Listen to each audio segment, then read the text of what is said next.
Grabación. ¿Cómo están? Buenas tardes con todos. Buenas tardes, Wilfredo. Buenas tardes, doctora. Buenas tardes, buenas tardes. Buenas tardes, doctora. Buenas tardes, Mariela. Buenas tardes. Nuevamente me confirmas el número de alumnos totales del curso.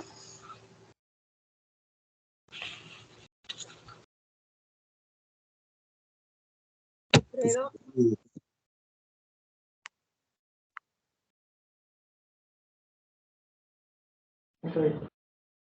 Wilfredo. ¿Me confirmas el número total de alumnos? Doctora, 69, doctora. 69. Ok. Voy compartiendo la pantalla. Voy a tomar la primera asistencia. Doctora, 5 minutitos ¿Sí? nos podría regalar, por favor. Recién ¿Perdón? me podría regalar 5 minutos, ya están ingresando. Ya. Ok, 5 minutos iniciamos. Gracias, doctora. Ya, 5 minutos iniciamos.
Muy bien, estamos ya la mayoría.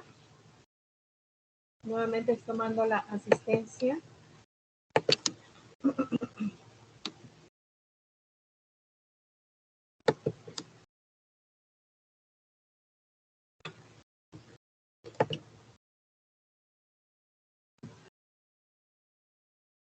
Ok, la asistencia ya está tomada y en este instante estoy compartiendo pantalla.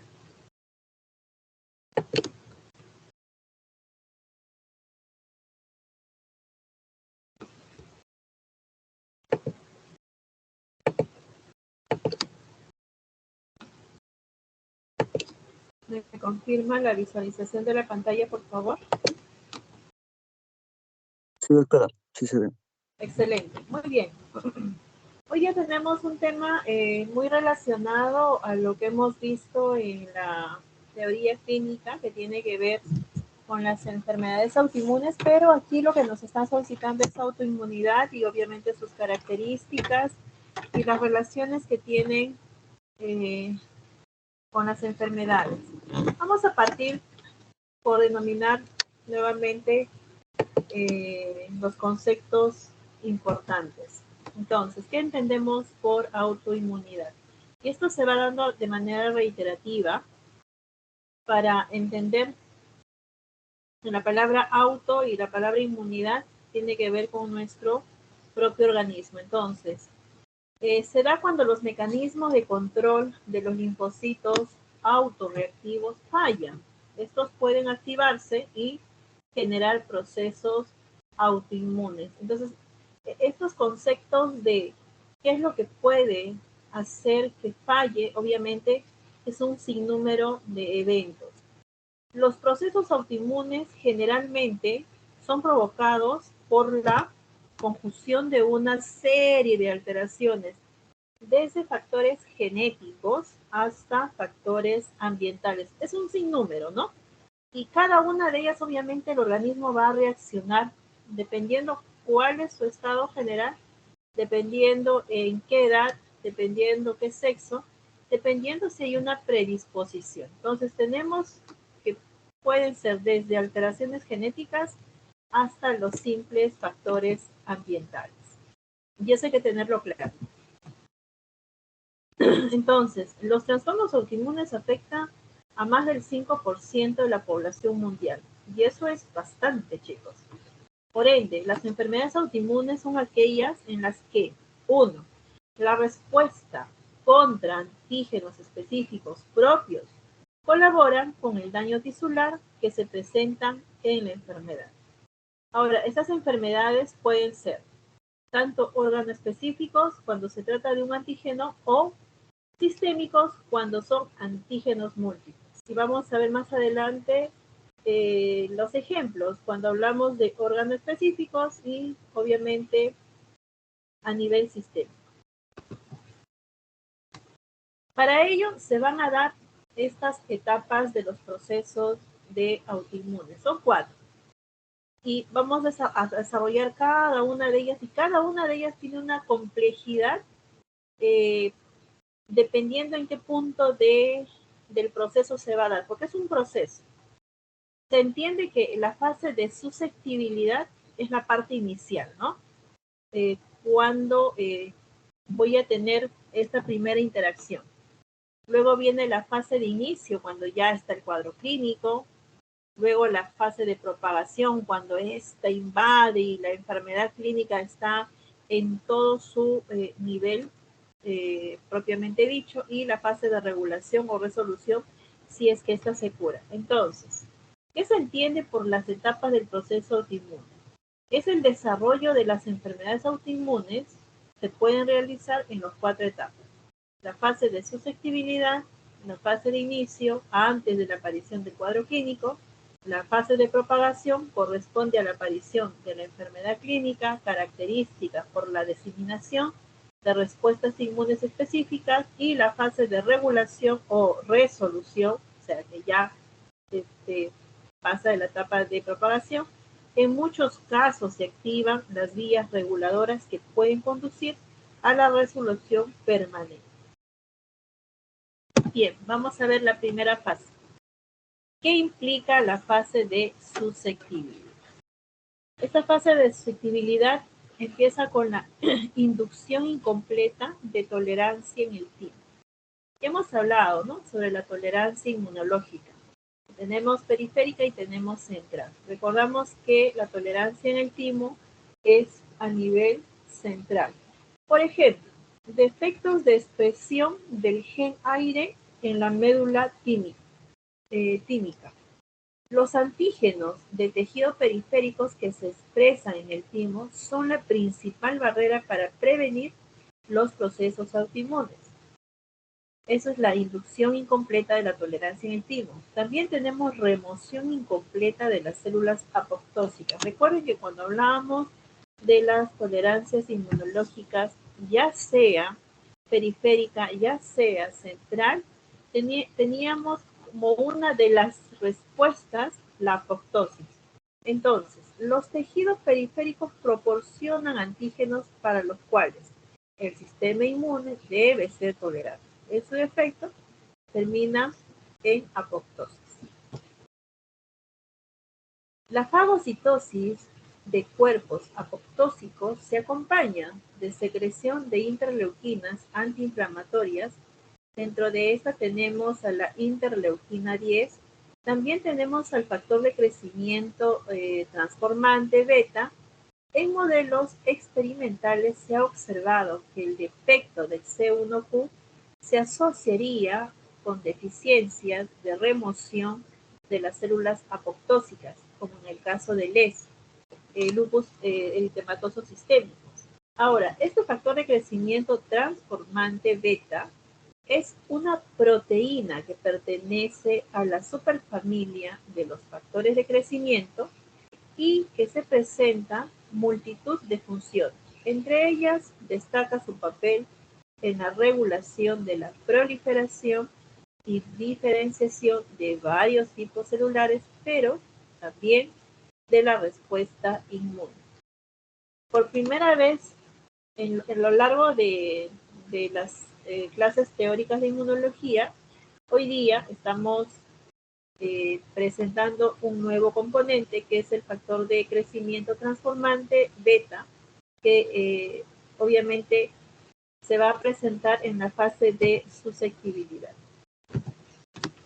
Ahora, habíamos hablado, ¿no?, de que puede darse por predisposición genética o factores ambientales. Dentro de las predisposiciones genéticas, los haplotipos del complejo principal de la histocompatibilidad, el HLA, que es el antígeno leucocitario humano, tenemos que estas secuencias del antígeno leucocitario humano, del DRB comunes, el DR1 y DR4, se encuentran en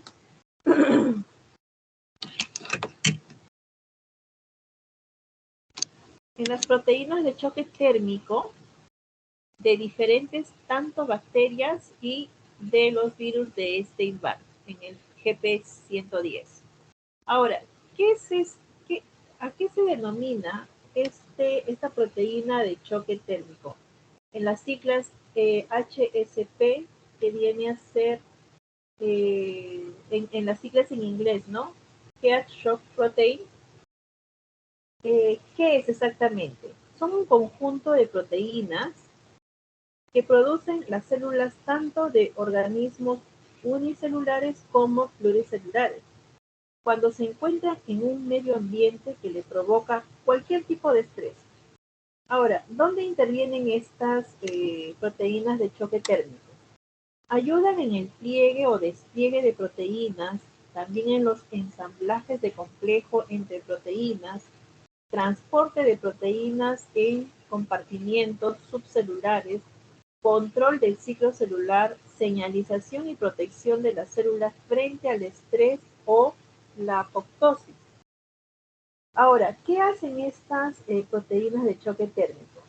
Ayudan a proteger las células del estrés, que les producen elementos como el calor, el frío y las cantidades bajas de oxígeno o glucosa. Entonces, en esta predisposición genética, la intervención de esta proteína de choque térmico es fundamental para la predisposición genética. Entonces, tenemos en la presentación de antígenos de HLA-DR, presenta a esta proteína de choque térmico bacterianos, está el DNA-K análogas a la proteína de choque térmico 73 humana. Entonces, si detectamos esto, entonces vamos a tener lamentablemente una predisposición muy fuerte genética para el desarrollo de una enfermedad autoinmune. Ahora, ¿cuáles son las asociadas al antígeno leucocitario humano para las enfermedades? Tenemos la espondilitis anquilosante con su antígeno leucocitario humano B27 con un riesgo mayor a 150.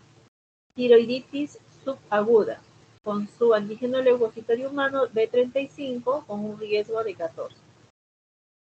Tenemos la psoriasis vulgar con su HLA-CW6, enfermedades de Graves con su HLA-DR3, miastenia gravis con su HLA-DR3, la enfermedad de Addison con su HLA-DR3, las artritis reumatoide con su HLA-DR4 en algunos, artritis idiopática juvenil con su HLA-DR8, la enfermedad celíaca con su HLA-DQ2, que dentro de ella el plus de Q8, las narcolepsias con su HLA-DQ6, las esclerosis múltiples con su HLA-DQ6-02 y las diabetes mellitus tipo 1 con su HLA-DQ8+. Ahora, si bien entendemos que hay una asociación para las enfermedades según el HLA detectado, si esto lo podemos obtener preliminarmente a nivel molecular, porque estamos hablando que es una predisposición genética, entonces podremos prevenir y en todo caso hacer un manejo preventivo para estos pacientes con esta alta predisposición. Seguimos con la fase de susceptibilidad con la producción defectuosa de los linfocitos T reguladores. Estos defectos del gen FOXP3 impide la transcripción de factores para la generación de linfocitos que regulan la activación y diferenciación de los linfocitos T efectores. También tenemos los umbrales de señales y susceptibilidad, que lo vamos a ver en la siguiente diapositiva. Los defectos de las señales de estimulación e inhibición, estamos hablando de los defectos del CTLA4 y el PTNPN22, llevan a pérdida del balance, la estimulación-inhibición, favoreciendo la activación del linfocito T. Entonces, en estos umbrales señales, ¿qué es lo que tenemos?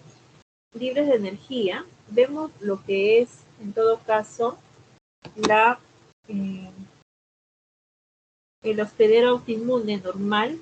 Esto es un hospedero normal, las líneas azules, desde la susceptibilidad, el inicio, la propagación y la resolución, mientras que en el hospedero autoinmune, en la línea roja, vemos cuán deprimido está, tenemos susceptibilidad, tenemos la iniciación, la propagación y la caída entre la propagación y la resolución, es decir, no hay una resolución. Entonces hablamos del hospedero autoinmune. ¿Cuáles son sus umbrales de señal según la energía libre? Pasamos de la fase de susceptibilidad a la fase de inicio, es antes de los componentes clínicos. El inicio de una respuesta adaptativa requiere presentar al linfocito T moléculas cuyas estructuras no son toleradas por el huésped y en concentraciones que generen señales por encima del umbral de activación. La tolerancia requiere la producción de determinantes propias en cantidad suficiente para que sean reconocidas por los linfocitos T, los que serán eliminados por delección en el timo o se volverán anérgicos en los tejidos periféricos. Entonces, habíamos dicho, ¿no?, que en las tolerancias inmunológicas teníamos, dependiendo cómo reacciona el organismo, desde una apoptosis, desde una sinergia o anérgicos hasta la eliminación de estos componentes a nivel de los linfocitos T. Por ende, la tolerancia inmunológica sí es importante entender que va desde a nivel periférico y a nivel central. La teoría de la inmunodominancia. ¿Qué es lo que quiere decir? Cuando un antígeno tiene varias determinantes para ser presentadas, algunas se presentan con más eficacia y hasta los llamamos determinantes dominantes, pero aquellas determinantes que no logran ser mostradas en la cantidad significativa se denominan trípticos. El procesamiento antigénico en todas las células sigue un mismo patrón, dando como resultado la presentación constante de un grupo determinante. Los antígenos procesados de forma estándar son tolerados completamente. Las células autorreactivas son eliminadas. Entonces, esta teoría nos permite entender cómo es que los antígenos pueden variar de acuerdo a la presentación.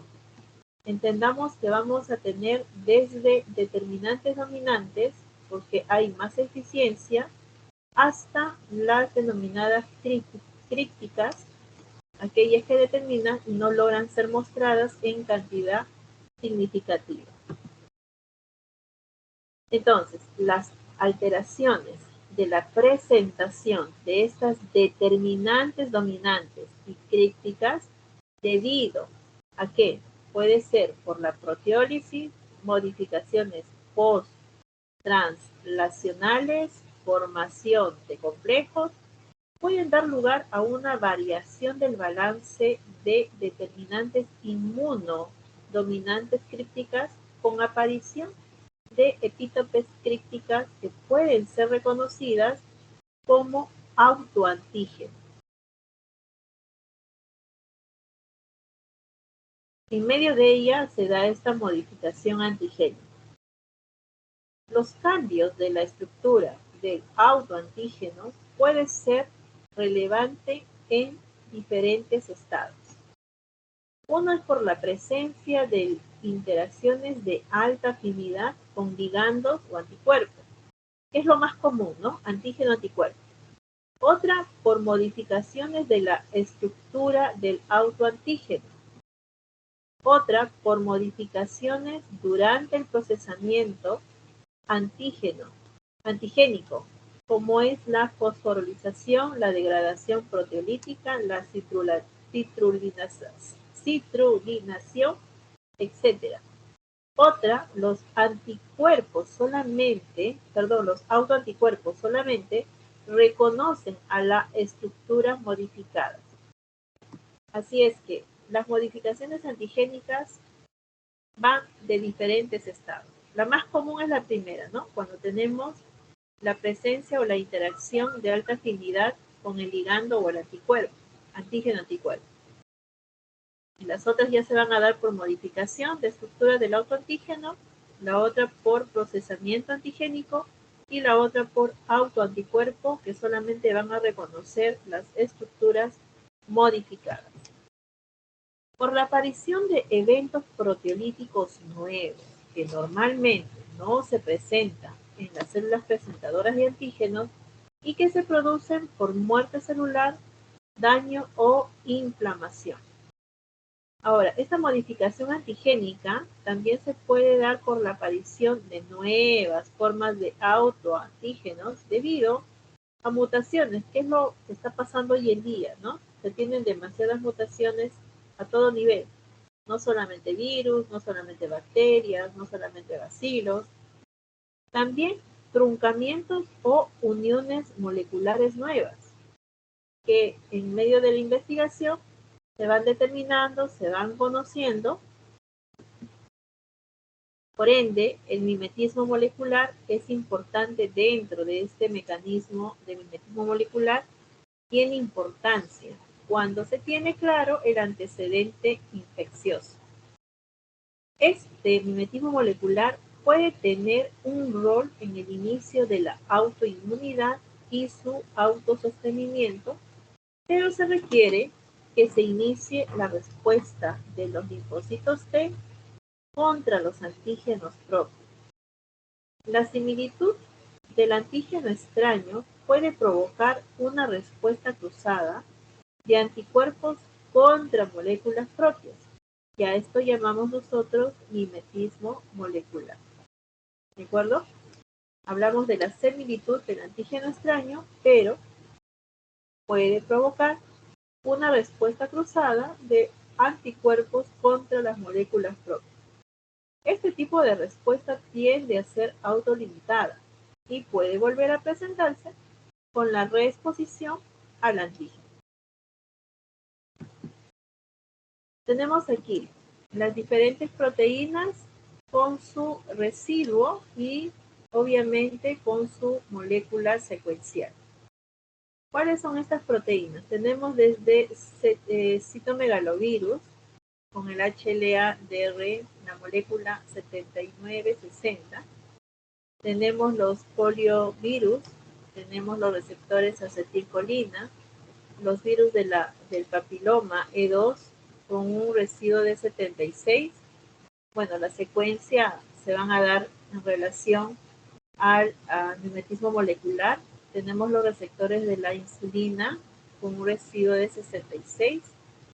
Tenemos a las glicoproteínas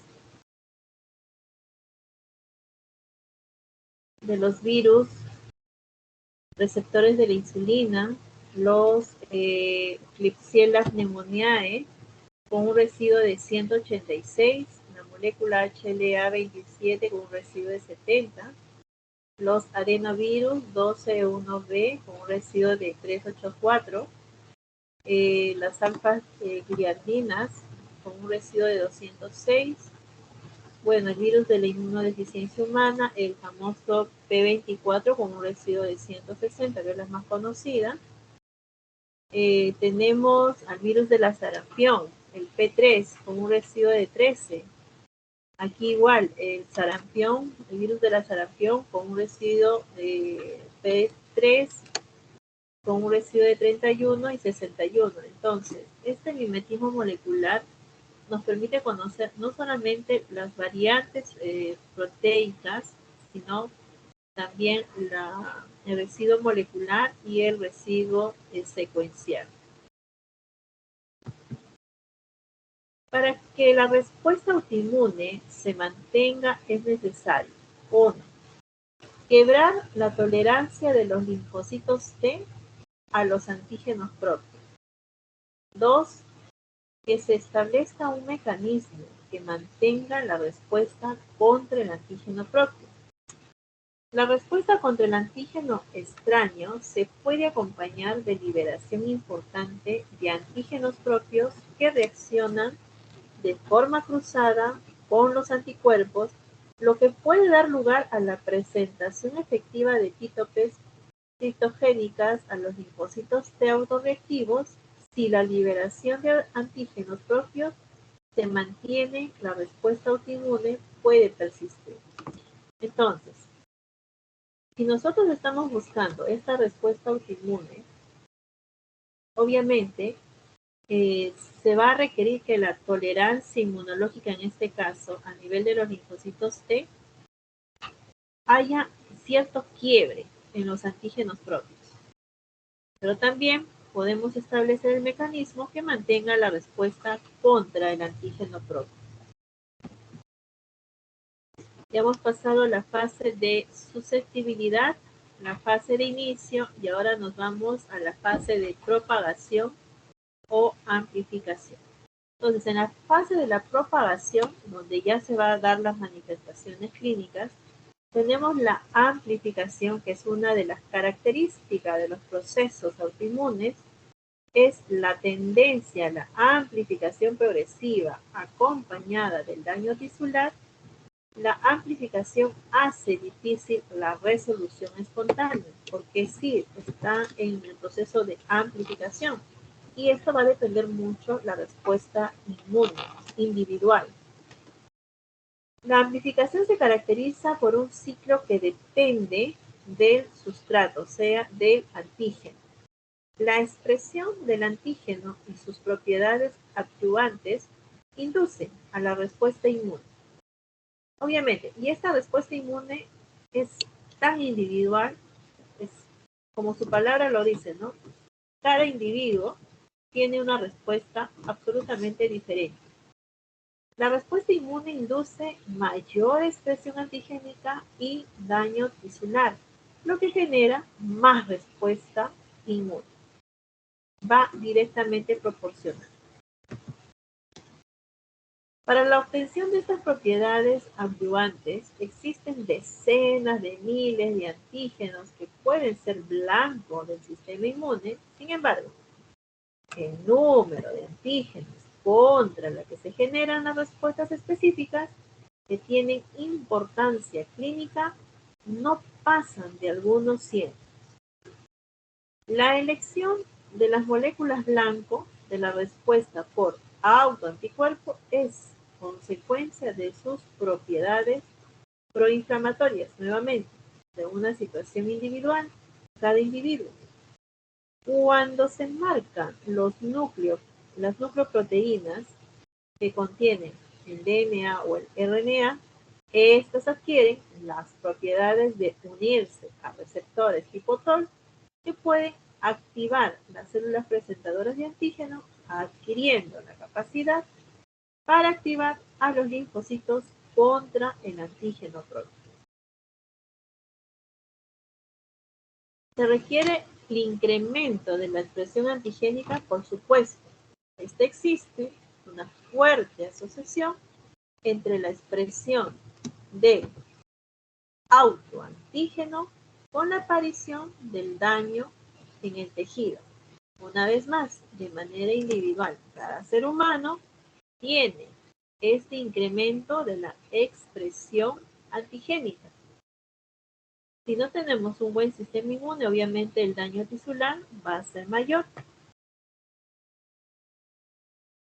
El aumento de la expresión de los antígenos en la etapa de propagación de la enfermedad, además de la expresión antigénica en la etapa de reparación, puede proveer fuentes adicionales que sostendrían y amplificarían el daño tisular, definitivamente. Entonces, no solamente depende del tipo de exposición externa que se pueda tener, no solamente depende la manera en que vaya a responder de manera individual cada individuo, valga la redundancia, sino también va a depender de esta amplificación. ¿Con qué velocidad, con qué fuerza y con qué magnitud se va a dar para la expresión antigénica? Entonces, cuando hablábamos de enfermedades sistémicas o hablamos de enfermedades sistémicas porque va a abordar no solamente varios sistemas, sino que es en cantidades diferentes antigénicas. Tenemos a la cabeza una de las más conocidas como es lupus eritematoso sistémicos. Están los lupus discoides, están los síndromes lupus light, síndrome de Sjögren, el síndrome de esclerodermia como es el síndrome de Cres, las artritis reumatoidea, los síndromes de overlap, las vasculitis sistémicas y los síndromes de mal diferenciados. Esto cuando abarcan varios sistemas. Como el caso de Lesi, lo hemos visto, ¿no? Claramente. Desde el sistema nervioso, sistema renal, sistema digestivo, sistema pulmonar, sistema cardiovascular dependiendo en qué etapa de la enfermedad llega el paciente con un compromiso mayor de varios sistemas.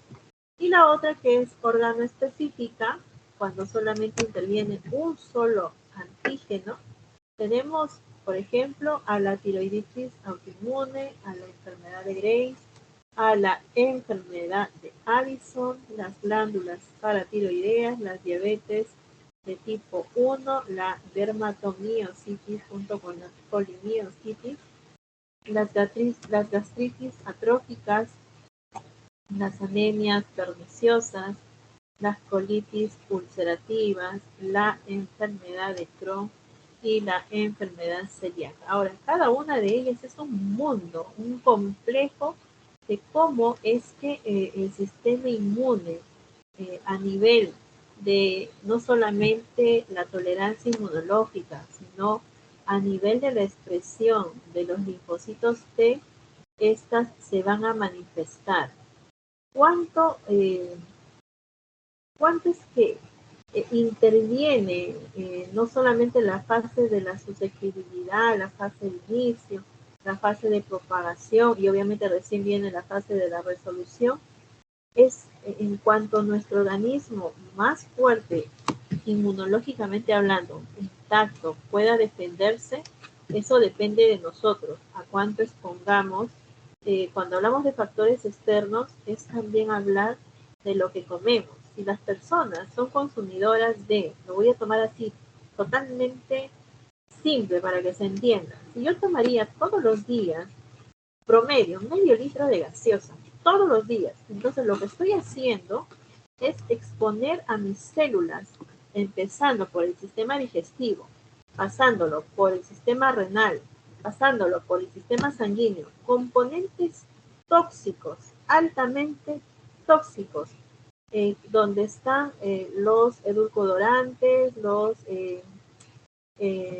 saborizantes, colorantes propiamente dichos, emulsantes, etcétera, etcétera.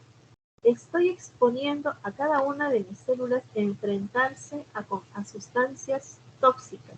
Si esto es de manera continua, permanente, obviamente hago que mi sistema inmune se deprima, se distorsione, se dé la apoptosis, se dé las asinergias, y cuando realmente tenga un componente externo, una enfermedad externa, obviamente ya hay un conflicto interno de autoanticuerpos y me va a encontrar débil, por ende, esta propagación sería masiva. Entonces, estas enfermedades, cada una de estas organoespecíficas, sus expresiones van a depender de cómo lo encuentren al organismo. Si a esto adicionalmente el paciente es diabético, el paciente es hipertenso, el paciente tiene hiperlipidemia, el paciente es anémico, etcétera, entonces esas enfermedades avanzan no solamente más rápido, sino que deterioran el órgano afectado. También tenemos a las hepatitis autoinmunes, a la cirrosis biliar primaria, a las colangitis esclerosante primaria, la miastenia gravis, enfermedades desmielizantes como es la esclerosis múltiple, el síndrome de Buck-Pasteur, el pénfigo, pemficoide y las dermatitis herpetiforme. Entonces, hay una gran variedad de organoespecíficos de un solo antígeno que se puede dar estas enfermedades autoinmunes. Muy bien. Entonces, con ello en resumen, lo que queremos en todo caso traer dentro de estas enfermedades autoinmunes es justamente cuán fuerte puedo estar, cuán sano puedo estar. Si de llano hay una composición genética de por medio, lo que nos tocaría simplemente es manejar situaciones de prevención, pero estas se van a saber cuando tengamos antecedentes familiares, antecedentes de primera línea, ¿no? Y hacer los exámenes necesarios para tratarlos de manera preventiva y no dejar que se acelere por cuestiones externas adicionales. Ahora, si no hay un componente genético, somos nosotros mismos los que provocamos de que nuestro sistema inmune baje. Por ejemplo, chiquito nada más, Vamos a suponer, nuevamente, con el tema de la hemoglobina, quien esté por debajo de 12, tiene que entender que está forzando a tener a su sistema inmune deprimido y que fácilmente, pues, de manera externa, desde las bacterias, los virus, el bacilo de Koch, llegaran a ingresar, obviamente van a ganar la batalla, van a distorsionar todo el sistema inmune. Va a haber una interacción con, empezando con el tema de la tolerancia inmunológica, y esta obviamente va a ser vencida, hasta llegar a la propagación de autoanticuerpos, haciendo que estas enfermedades obviamente se expresen. A medida que estas exposiciones son mayores, más crónicas y más deterioradas, obviamente vamos a encontrar a cada uno de nuestros órganos. Y otra cuestión es por la que nosotros nos enfermamos, es la mala hidratación. Otra es por un pésimo hábito de alimentación, no respetar los horarios, no respetar el sueño. Se ha hablado mucho sobre el tema del estrés. Aunque no lo crean, si no le están dando la debida importancia al tema del estrés, el estrés también ocasiona de que se segreguen sustancias tóxicas. Y estas sustancias tóxicas que nosotros mismos, con nuestro estado de ánimo, que es el estrés, ocasionamos que se segreguen y por ende interactúe y se generen estos autoanticuerpos sin tener una carga genética. Entonces, nos toca ser muy inteligentes, nos toca ser muy centrados, nos toca vigilar la calidad de nuestra alimentación, de nuestra hidratación, de nuestro sueño y el control del estrés. Nuestro sistema inmune depende de cada uno y evitar de exponerse a situaciones externas que nos puedan hacer daño. Por ejemplo, ¿no? El virus de SARS-CoV-2, COVID, los que todos nos estamos exponiendo, de los que estamos en salud, de los que estamos en el hospital, todos estamos expuestos al 100%.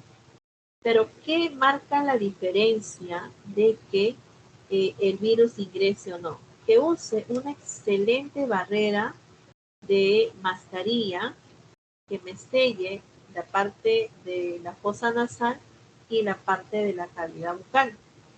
Esto hace que yo tenga que utilizar una mascarilla. En la actualidad, una de las más cómodas y accesibles son las KN95. Sin embargo, uno ve en las calles caminar, y posiblemente ustedes lo estén haciendo, están usando las de triple pliegue, las quirúrgicas, que al ponerse queda libre por el lado de la carita, queda libre por debajo de la barbilla y muchas veces al costado de la nariz. Entonces no es un sello hermético que los proteja y que obviamente están expuestos a inhalar el virus y enfermarse.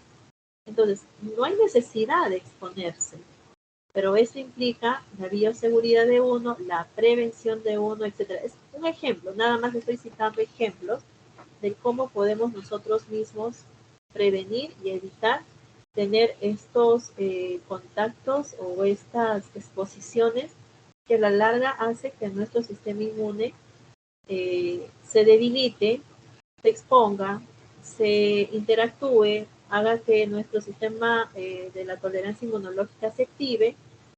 Puede ser que salgamos bien y generemos una muy buena inmunidad, como no también.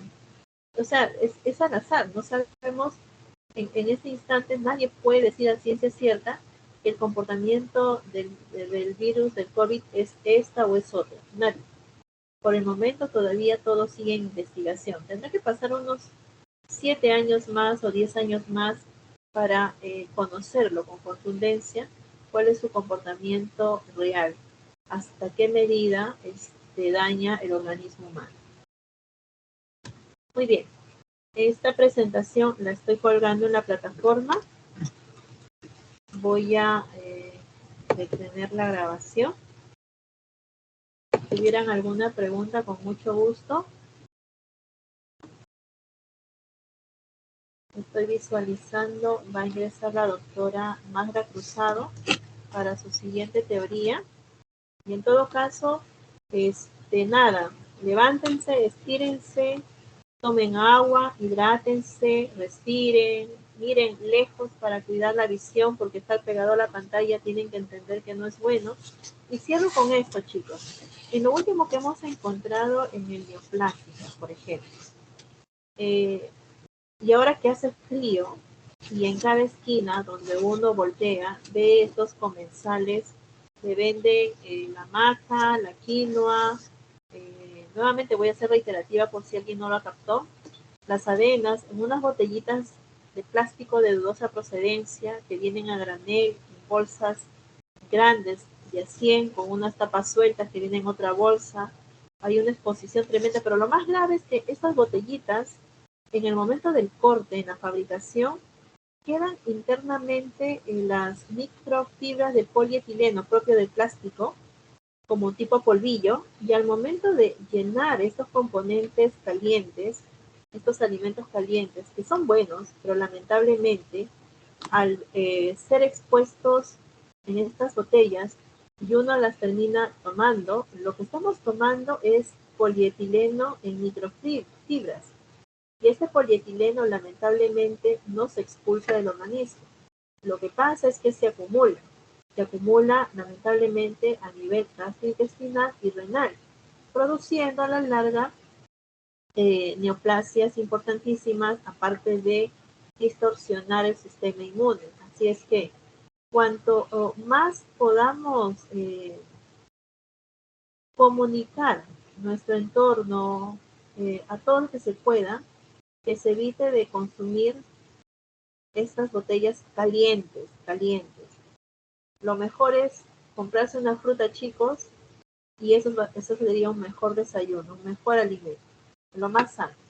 Evitemos los consumos de estas botellas calientes de avena, maca, quinoa, porque lo que están consumiendo es polietileno puro. Y en general, evitar de usar plástico en los alimentos. Lamentablemente, con el tiempo, el polietileno de los utensilios de plástico, ya sea plato, taza, vaso, cuchara, lo que fuese, a la larga, lamentablemente, se sigue desprendiendo este polietileno. ¿Va? Listo. Descansen sus 7 minutos antes de que empiece la doctora Magda Cruzado su siguiente teoría. En este instante estoy deteniendo la grabación. La grabación ya está detenida.